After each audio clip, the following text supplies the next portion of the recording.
Good afternoon and welcome to our first appointment with Tea Time Conversation. Today we will talk about a new modality available for Rocket League for a limited time, that is the Halloween modality. So in this modality there is a match 3 versus 3 and the three players interact with a very strange ball, a ghosted ball they call. This ball has a very strange dynamics. In particular, when a player touches the ball is redirected to the adversary goal. So the dynamics of the ball is so counterintuitive that I've thought, what if an AI is able to control the ball and then to act against a player or in its favor? So this idea was the starting point for the unfair phone game. This game is based on the idea that we have a pawn game like the one made in Code Open, like this. So we have a pawn game like this,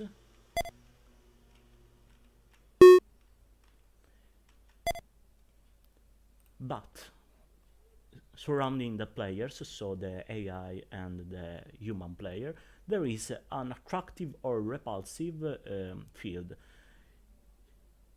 Even to see it in terms of electric charge, there is a constant that in the case is positive is an attractive field on the player, and then the AI has a repulsive field surrounding the pedal, and if the constant is negative, we have a repulsive field on the surrounding the player and our attractive field surrounding the AI. So we have that if this constant is positive, it's quite obvious that the ball seeks the player. Instead, if the constant is negative, the ball tries to escape from the player. This is the idea beneath unfair pong.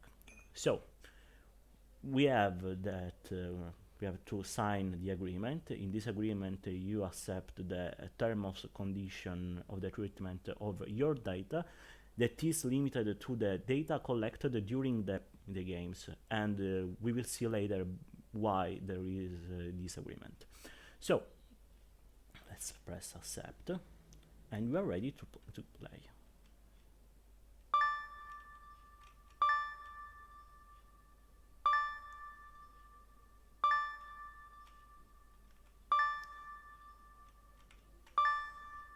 As you can see, in this game I have a repulsive field surrounding my pedal. So now I have to vote in a scale minus 10 to 10 my handicap. So minus 10 is the game is against me, or 10 is the game is in my favor. I will vote minus 5, for example. Vote and then send.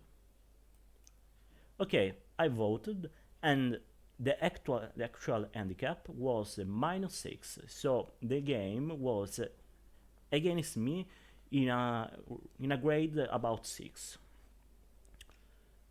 So here I have two possible way: or play again and it will redirect me to the previous page, or to access the data that are publicly available for everyone. Let's see it. So we have this dataset, and as you can see, this dataset has an identificative number, that is the identificative number of your session, and they are all JSON files. Each files, we can see the last, that is our one. We have our score, our vote, the actual, the actual handicap, the perceived handicap, and the player score and the computer score. The AI speed is the technical stuff.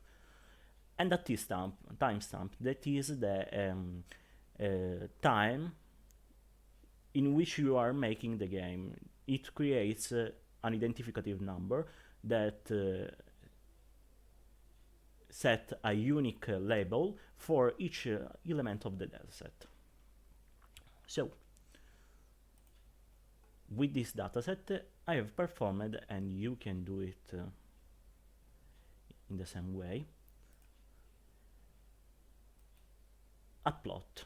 So, we have the actual handicap, so the one set by the game, that is a random variable between -10 and +10, and the perceived. So in the last game it was -6, so here, and I've perceived -5. So it's probably, it is not in this data because I haven't done the simulation, but it is probably something like here. So we have the actual handicap and the perceived handicap. What's the deal? The idea is that if you see this line, this red line, is the perfect perception line. This line is particularly important because this line set a standard of the ideal classificator. So a human that is perfectly able to perceive the handicap of the game is in this line for every actual difficulty. So we have that the plot stays in more or less in this line. That means that we are the humans. That I had some players, but we need as much data as possible. So I invite you to play the game. It's quite easy, and it lasts 1 minute, so it's easy to do. And you have seen how to do it, so you can do it by yourself and also test your ability.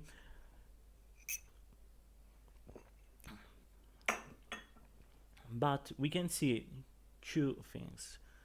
The first one is that we have a blind spot here, even if we have data for this actual difficulty. That means that the players never say 0. So the tendency is to overestimate between two extreme. So we have on one side the +10 and high values for the perceived, and on one side very small values for with -10. So the idea is that there is a polarization of the judgment of the humans that always says, okay, the game has helped me, or the game has acted against me. So this is a quite interesting stuff, because that means that we are not able to perceive a fair game, because we are often convinced that the game is against us or the game is with us. We are not able to perceive when the game is fair, so here, fundamentally, and when the game has been manumitted. So the other important stuff is that there exist points called outliers, so points that are out the reasonable direction of the red line.